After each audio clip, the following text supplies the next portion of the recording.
क्या पढ़ना है? बोलने का है क्या पढ़ना है? नर जनन तंत्र। तो नर जनन तंत्र को हम लोग क्या बोलते हैं? Male reproduction system. क्या बोलते हैं? Male reproduction system. मेल मतलब नर है ना, रिप्रोडक्शन मतलब जनन, और सिस्टम मतलब तंत्र। इसको क्या बोलते हैं? नर जनन तंत्र, है ना। कल हम लोग पढ़ चुके थे, क्या डिफिनेशन देख चुके थे, है ना, ह्यूमन रिप्रोडक्शन का, है ना। तो ह्यूमन रिप्रोडक्शन में दो प्राणी भाग लेते हैं। सबसे पहले कौन भाग लेता है? नर, और दूसरा कौन लेता है? मादा।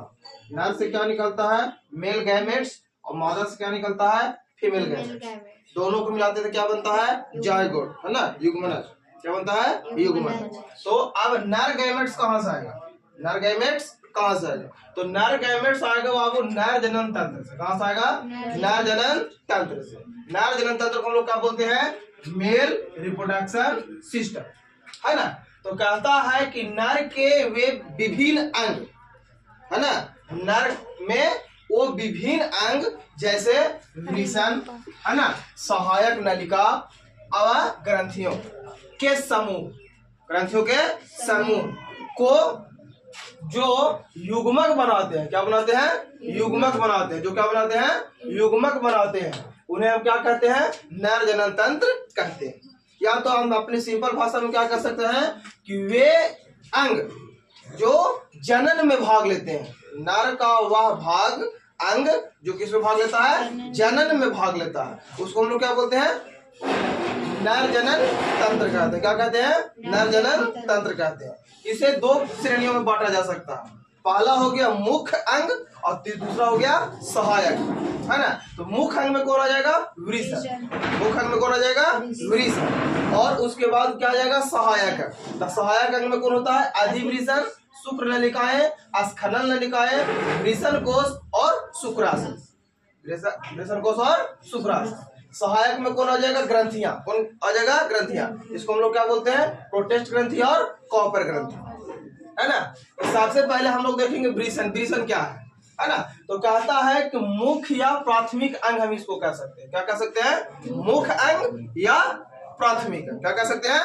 मुख्य अंग या प्राथमिक अंग। क्यों कह सकते हैं?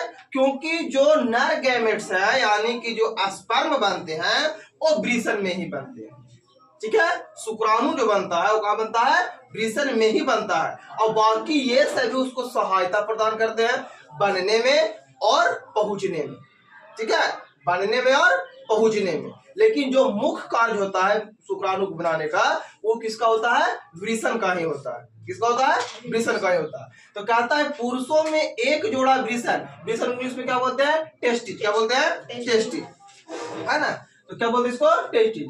उदर गुहा से बाहर, उदर गुहा से बाहर थैली नुमा संरचना में पाए जाते हैं। कहाँ पाए जाते हैं? थैली नुमा संरचना पाए जाते हैं, जिसे वृषण कोष कहते हैं। उस थैली को क्या कहते हैं? वृषण कोष कहते हैं, है ना। जैसे कि हम आप लोगों को बताए थे कल कि देखिए वृषण जो होता है वो इस प्रकार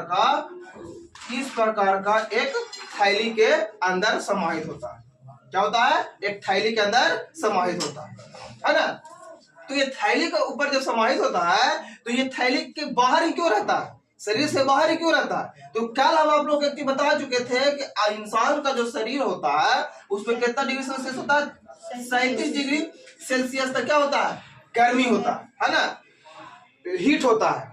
और शुक्राणु जो है इतना हीट में जल जाएगा। इसीलिए इससे शुक्राणु का जो टेम्परेचर होना चाहिए तो 2 से 3 सेल्सियस कम होनी चाहिए, यानी कि 35 डिग्री या 34 डिग्री इसकी सेल्सियस होनी चाहिए। इसीलिए शरीर के बाहर होता है। और जिस थैली में ये वृषण रखा हुआ होता है उस वृषण को उसको हम कहते हैं, थैली को कहते हैं वृषण कोष। उस थैली को कहते हैं वृषण कोष। शुक्राणु यही बनते हैं। इसमें और बहुत सारे ग्रंथियां होते हैं, जैसे यहाँ पे एक और इस प्रकार का ग्रंथि होता है, इसमें भी इस प्रकार का ग्रंथि होता है ना, इस प्रकार का इसमें ग्रंथि होता है। इसी को हम लोग क्या कहते हैं? अधिवृषण। क्या बोलते हैं? अधिवृषण, है ना। और ये हो गया स्खनन नलिका। क्या हो गया? स्खनन नलिका। इसी के माध्यम से वीर्य कहाँ जाते हैं? बाहर निकलते हैं। कहाँ निकलते हैं?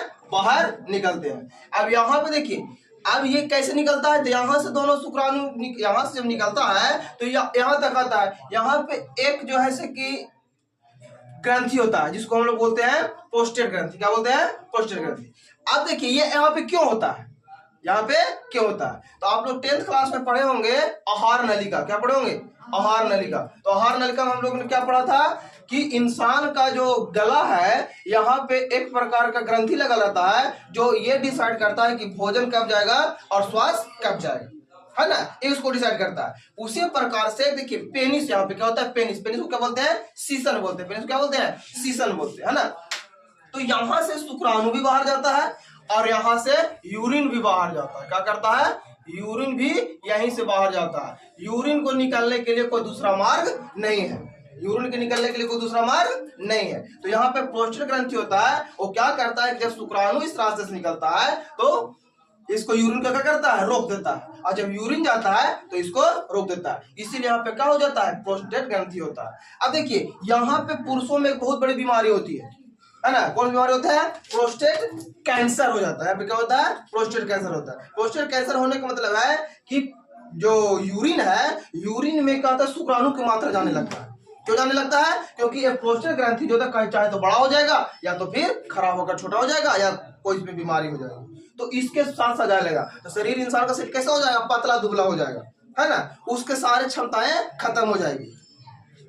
यहाँ तक कि अगर उसका शादी होता है तो वो अपने संतान उत्पत्ति करने का भी क्षमता लगभग खो देता है। अगर अत्यधिक मात्रा में अपने शादी से पहले अगर मास्टरबेट किया है या तो शरीर से बहुत ज्यादा वीर्य को बाहर निकाला है ना, तो स्थिति में क्या हो जाएगा? यहाँ पे प्रोस्टेट कैंसर हो जाएगा और ये जो है यहाँ पे जो सिग्नल देने वाला है वो क्या हो जाएगा? कमजोर हो जाएगा। ठीक है, आगे क्या कहता है? ब्रिसन एक अंडाकार, कैसा अंडाकार 4 से 5 सेंटीमीटर लंबा होता है। कैसा होता है? 4 से 5 सेंटीमीटर लंबा होता है और 2 से 3 सेंटीमीटर चौड़ा होता है। 2 से 3 सेंटीमीटर क्या होता है? चौड़ा होता है। यह बाहर से 2 झिल्लियों से घिरा होता है। देखिए बाहर के 2 झिल्लियां ना, ये बाहर के 2 झिल्लियों से घिरा होता है। आंतरिक झिल्ली ब्रिसन के अंदर यानी कि आंतरिक होकर 250 से 300 कोष्ठकों का निर्माण करता है। किसका निर्माण करता है? 250 से 300 कोष्ठकों का निर्माण करता है। इसी कोष्ठकों को हम लोग क्या कहते हैं? ब्रिसन पालिया कहते हैं। क्या कहते हैं? ब्रिसन पालिया कहते हैं। ब्रिसन पालिया कहते हैं। अब देखिए आप मान ले कि ब्रिसन ऐसा है, ब्रिसन कैसा है? ऐसा बाहर से दिखने में लग रहा है ना ये, और इसी में क्या बनता है? स्पर्म बनता है। क्या बनता है? स्पर्म बनता है। स्पर्म में की संरचना कैसी होती है? तो इस तरह से कुछ इसकी संरचनाएं होती है और इस तरह की इसकी कुछ संरचनाएं होती है। यहाँ पे क्या होता है? न्यूक्लियस होता है। क्या होता है? न्यूक्लियस होता है और इसमें प्रोस्टेट ग्रंथि को ताकत देता है इसको अंदर जाने के लिए, है ना। तो इसकी संख्या ब्रिसन यानी कि एक ढक्कन, अगर मान लिया कोई दवाई पीते हैं, सिरप पीते हैं तो 2.5 से 5 ml दवाई पीते हैं। उस 2.5 से 5 ml दवाई में क्या होता है? मतलब शुक्राणु अगर उसमें ठेपी मिले तो उसमें कम से कम 20 लाख छोटे छोटे शुक्राणु होते हैं, है ना, छोटे छोटे स्पर्म होते हैं और वो एक स्पर्म एक बच्चे को जन्म देने के लिए काफी है ना। लेकिन वो इतना वीर्य क्यों नहीं होता है? क्योंकि सांप में गति नहीं होता है। सबसे पहले तो कम से कम 20 लाख होता है, तो 20 लाख में 10 लाख के पास कुछ ही नहीं होता, तो वो अंडा तक नहीं जा पाता। कहां तक जा पाता है? अंडा तक नहीं जा पाता। अंडा तक कोई एक ही जाता है, अंडा तक कोई एक ही जाता है, तब जाकर उसको क्या करता है? निषेचन करता है। इसी अंडा को अगर हम लोग शुक्राणु को काट के देखेंगे तो उसकी संरचना कुछ इस प्रकार दिखाएगी। अंडा संरचना दिखा देगी, कटने के बाद कुछ ऐसा दिखाई देगा। ठीक है, यहाँ देखिए ये हो गया शुक्रवाहिका। क्या हो गया? शुक्रवाहिका यानी शुक्राणु के बहाने वाली नली, जो ये नली बना रहा है ना, ये नली दिखेगा। ठीक है, दूसरा कौन? ब्रिसन कोष्ठ। कौन है? ब्रिसन कोष्ठ। जो छोटे छोटे संरचना दिख रही है ब्रिसन कोष्ठ।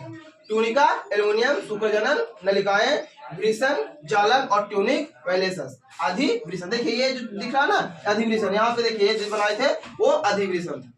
ठीक है, इन सभी से क्या इसका निर्माण होता है? सभी मिलजुल करके शुक्राणु का निर्माण होता है और बच्चे की उत्पत्ति होती है ना। चलिए तो बस इतना ही, बाकी के नेक्स्ट क्लास में देखा जाएगा।